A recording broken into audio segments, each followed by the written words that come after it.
They know a person whose judgment is so bad that you should just do the opposite of what they advise? Jim Cramer. Through my 20s I was that guy to most of my family. Now I've been upgraded to recovered cautionary tale. Yeah, myself. I always convince myself why I should do the thing I say I shouldn't do but do the opposite cause I probably lied to myself to make me do it the other way and then do it. My best friend, absolute, at relationship advice. I will never, ever listen to her with anything regarding romance. What country has the best food? Oh man, Ethiopia/Eritrea or Yemen. Only thing is, good Ethiopian/Eritrean is hard to find outside of the region. But lots of Yemeni refugee communities have set up super authentic restaurants recently, which you should eat it because you get to support refugees by eating really well. The big hitters are, in no particular order, India, France, Mexico, Italy, and an honorable mention to Japan for sushi and to Poland for pierogies. And I've heard Nigerian party rice is mind-blowing, though I haven't tried it yet. Spain and Turkey are probably my top two. I've been to both more than once and just couldn't stop eating in either place. Honorable mentions go to Czech Republic and Vietnam. Both have good local cuisine but both also have a lot of good food from other countries as well. What are you in the mood for? Barbecue? US, specifically Chicago. Tangy meat and rice, gimme Indian biryani, haven't had the Iranian. Heavy filling long meal? Toss between Bavaria and Slovakia. A light soup? Miso from Japan. A hearty soup? Italy. Breakfast? Well, with family to catch up. China otherwise England close third is rural US. Finally a working lunch. The French have lunch down. Cheese, fruit and bread with a slug of wine. Followed closely by the ploughamans. Your mileage may vary, and so will mine. Australia. You're probably thinking Australian food, what's that? But since we are one of the most multicultural countries with a huge immigrant population you can get a great, authentic version of basically any cuisine from across the world. We have particularly great Southeast Asian, Middle Eastern and Italian food in Sydney and Melbourne. We also basically import no meat, fruit or vegetables since it's such a large country with varied climates so it can all be grown here meaning everything is local and fresh. I want to say Italy because I've always loved Italian food, I was raised on it, and visiting Italy was a dream come true and one of the reasons was the food. But I've absolutely loved the local food in many of the countries I've visited. Can't wait to travel more of the world and sample the local cuisine. It's my absolute favorite part of traveling abroad. Turkish and Persian food. I've befriended a couple of Iranians and Turks and I owe them my life for introducing me. Ali Khamenei. If it weren't for him the Iranians could have a stable government and I could engorge myself on awesome food straight from the source. What are you looking forward to the most in 2023? Starting to try for a baby, a holiday away just me and my husband and the first year we've been together without one of us writing a dissertation, 2 BAs and a MA between us. My sister is due with my niece in the first week of January, so, becoming an aunt. Hopefully I can nudge my husband into putting a baby in me too, because knows I want one. Hopefully happiness and good moments and memories. It's been a dreadful 3 years since my husband's passing. Turning 30, I plan to travel for a week or two, a birthday present to myself. Not entirely sure where yet though, but very likely a trip around Italy. I want to be surrounded by art, history and beauty, and I'm obsessed with the Renaissance period so Italy seems like the obvious choice.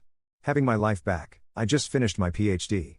I've been stressed and sleep deprived with no social life or money for 4 years. I've not been able to keep in touch with friends or family, making me very isolated. My boyfriend has been amazing but he's taken a lot of the strain. My PhD journey has shown me I can do unbelievable things, but I'm so happy to have a job, earning some money and getting to have a social life and hobbies. I'm also so looking forward to be able to be a good GF to my BF too. He supported me so much.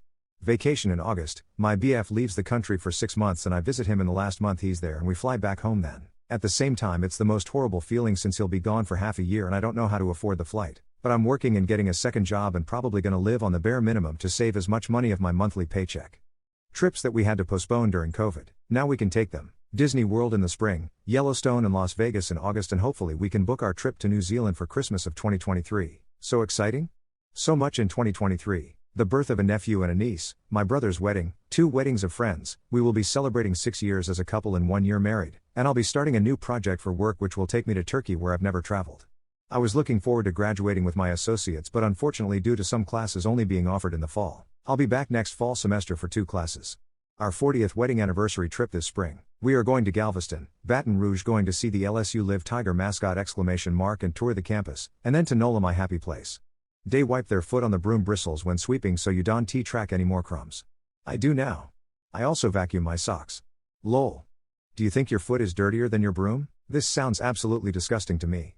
I have never in my life done this but that's a really good idea. Sweeping in my bare feet, of course, I wipe the soles of my feet on the broom. They think some of Weird Al's parodies are more popular than the originals? Yo, ding dong, man, ding dong. Ding dong, yo. He tends to pick very popular songs to parody. They're more popular to me.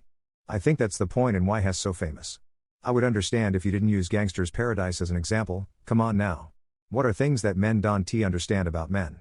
I can only speak for myself, I guess. I never understand men that flirt with your girlfriend while you're right there. Like, dude, you don't even know me, why would you disrespect someone like that? I really don't understand car guys. Why do you spend so much money on fast vehicles when we all have the same speed limit? Don't really understand why guys like beer so much. I get it at a social event, but at home by yourself? Why men care so much about muscles?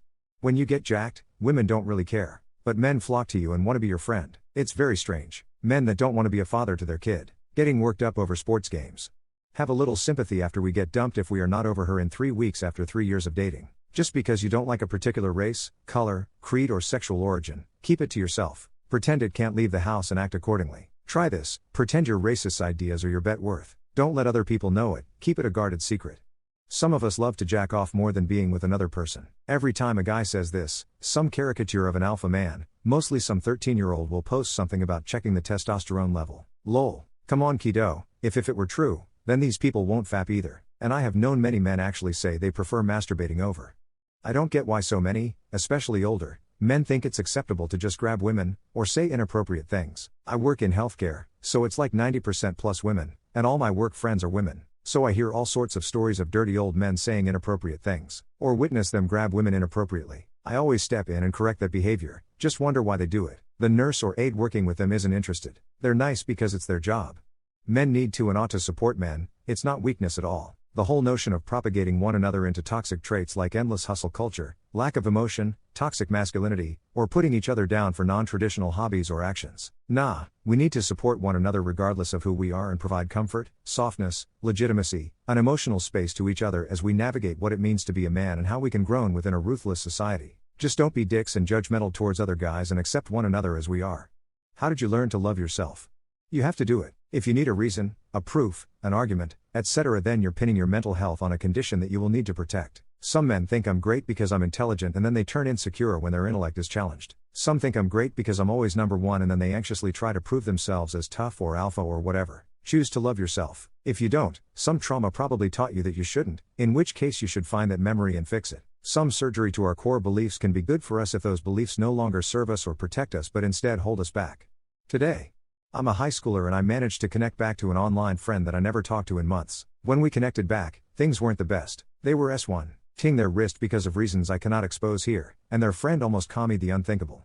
And another was thinking Abu LT doing it in quad. We talked for a long time. At the end of the day, I started to realize that there are people that aren't as fortunate as I am. This is the day where I changed a lot as a person. A single conversation can truly change a man. Sorry to make this subreddit so depressing. I've had a long day. Going to counseling and letting go of my past. Being bullied from kindergarten to HS really impacted me besides being severely depressed and having low confidence. Like questioning my worth at 13 and always wondering why I got picked on the most since I wasn't the only fat kid in class. Developed an eating disorder to cope with my negative feelings. Bullying almost drove me to commit suicide. So duck that some people should get bullied to develop thick skin. And quat. Wasn't how I took it. Made so many stupid decisions from being bullied/peer pressure to prove I wasn't gay or I was cool like everyone else. Living a loveless life is hard and unfulfilling. Being in control of your love for yourself gives you a path to happiness that no one else can affect or take from you. Realizing that I could do things for myself and find as much, or sometimes more, joy as I would with other people made it easier to just be happy being with myself. I'd also say learning to forgive yourself is just as important. If I could be compassionate to my friends, why couldn't I do it for myself? Once I started talking to myself the way I would to my friends, I realized my internal world became much easier.